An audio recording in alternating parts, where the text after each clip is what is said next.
সকাল থেকেই নৌপথ ও সড়ক পথে বিপুল পরিমাণ ইলিশ নিয়ে চাঁদপুর মাছঘাটে ভিড় করছে জেলেরা। আড়তে তোলা ইলিশ নিলামের মাধ্যমে বিক্রি হচ্ছে। মাছঘাটে এসেছে 400 থেকে 500 মণ ইলিশ।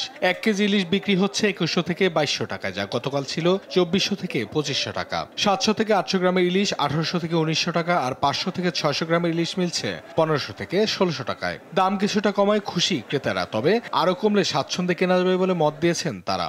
আজকে মোটামুটি ইলিশের সরবরাহ বেড়েছে এবং দামও মোটামুটি আস্তে আস্তে কমতেছে।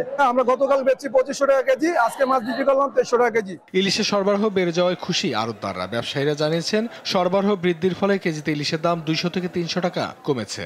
আজকে অনেক ইলিশ মাছ আড়তে আছে, তবে মাছের দামও মোটামুটি অনেক কম আছে, তবে আরো কমলে আমাদের জন্য অনেক ভালো হইতো।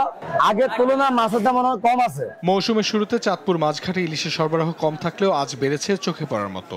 যেখানে আগে প্রতিদিন 50 থেকে 100 মণ ইলিশ আসতো, আজ এসেছে 400 থেকে 500 মণ।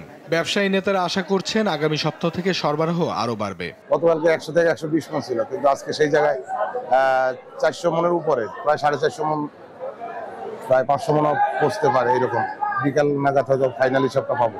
নানা সংকট পেরিয়ে চাঁদপুর মাছঘাটে আবারও ইলিশের সরবরাহ বাড়তে শুরু করেছে। সাধারণ মানুষের প্রত্যাশা, সরবরাহ আরো বাড়লে দাম আরো আসবে নাগালের মধ্যে। অঙ্কন চৌধুরী, নিউজ ডেস্ক, দেশ টিভি।